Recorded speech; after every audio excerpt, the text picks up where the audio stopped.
Connect an existing project to GitHub. This video demonstrates how you can link a project that you've been working on to GitHub. This allows you to store that project off-site with the help of version control. So I've been doing a lot of work, and I have this project called Table Example. And here I am in the terminal at the command line in my Table Example folder.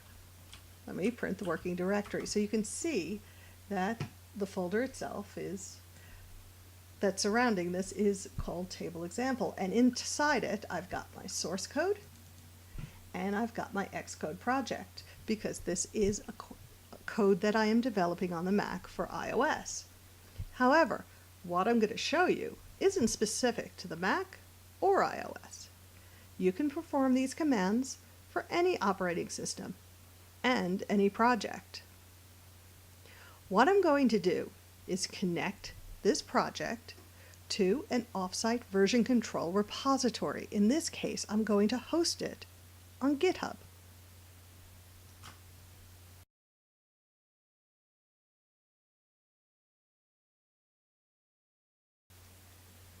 As my first step, I have to establish this as a Git repository. Well, that's easy to do. I say git init. And because I already have ls, the Unix list command, alias to ls-a capital F, when I say ls, I can see all the files, both hidden and not hidden, and anything that is a folder or directory will have a slash after it. So I do that, and I can see that this command created this Git subfolder. Yay! Now, because this is a new Git repository, one of the first things I want to do, no, really the first thing I want to do, is I want to do an initial commit. So I start tracking everything in this folder, git add dot, and then I do git status, and as you can see, there is a lot of stuff that needs to be committed, but everything's in green. There are no issues. There are a lot of tracked items, but I am ready to commit. So let me do that. I say git commit -m initial commit. And again, I get a very long message and it tells me that it added all these files. And now when I do git status, there's nothing to commit. My working tree is clean. And when I do git log, it shows me that I have successfully done my initial commit. I'm now ready to work with GitHub.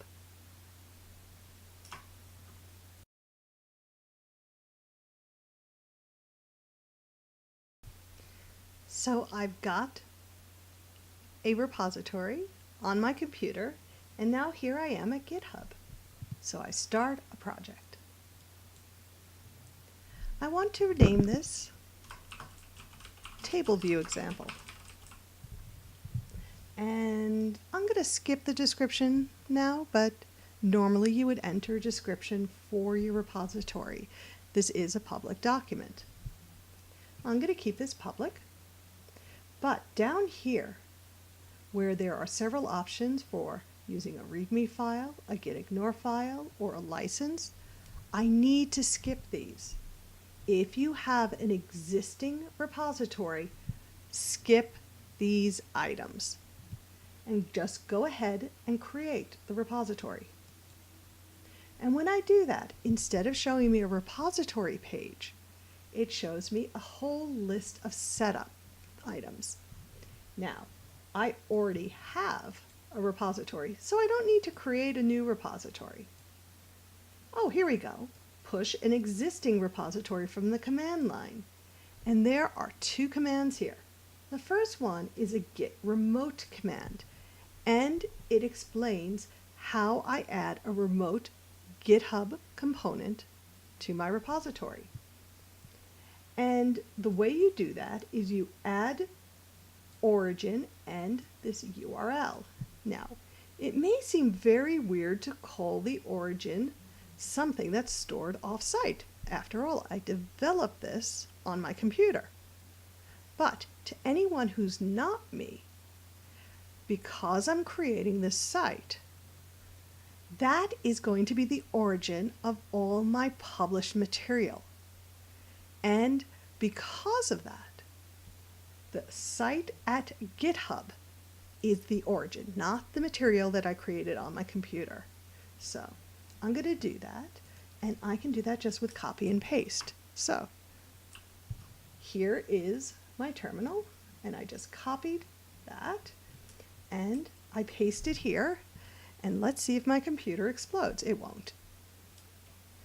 There. Now, I get no feedback, because, you know, Unix, Git, whatever, but I can say git remote -v, and V is short for verbose, and now when I press return, it tells me that the origin has been set to exactly this, table view example. Oh, I have a different name. Well, I'm going to live with a slightly different name. I think that it's actually a better name on GitHub than it is on my computer. But there are two origins, and why is that? And the answer is that the way Git is configured, you have one fetch URL where you pull your information from, and you have one push URL where you push things to. Now, because this is not a forked repository and you do not have much complications, these are just basically the same thing. And for now, just don't worry about the fact that there are two of them. Everything's working the way it should. Now let me go back to GitHub, because remember, they gave me two commands, not one. And the second command is git push -u origin master. So this is sort of backwards and wacky. So let me explain each of these parts. Master is a branch. I know you probably haven't worked with branches yet, but every GitHub repository and every Git repository, which is much more important here, has a branch name, even if you are only working on a single line of development. And the main branch is always called master. So if I go back to the terminal and I say git branch, it shows me that there is only one branch for this repository, and it is called master. And what's more is there's a small asterisk right next to it showing that I am on the master branch. The master's in green, so it is in good shape. So, what this is saying is push the master. Now, where does it send the master? It sends it upstream, which is what -u means, to the origin. And as you already saw, that origin is at GitHub in this repository. So, let's give this a try.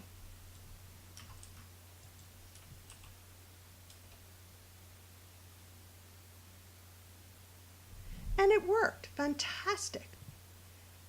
Now, before I reload this GitHub page, I want to point out that the reason this command is so topsy-turvy is that this is Unix.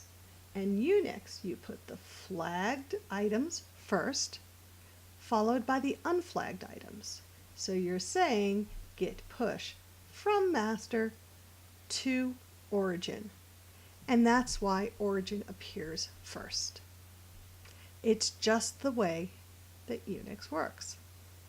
After this, though, you just need to do git add, git commit, git push. This is really the only time for a single branch project that you need to do this. But we did our push. If you remember, here is the terminal. Everything has been written up there. Bunches of files with plenty of material. And I'm going to go ahead and reload. So here we go. And look, it is a proper repository now. It has one commit, one branch, which is the master branch, and it has my Xcode project, and it has my source code. So I've set this all up perfectly.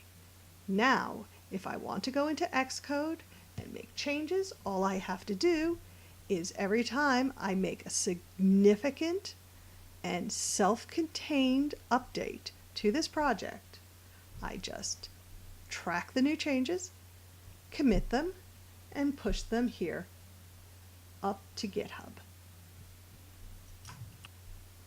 This video showed you how to take a project you've been working on, place it under version control, and connect it to GitHub so you can share it with other people and reap the benefits of off-site storage.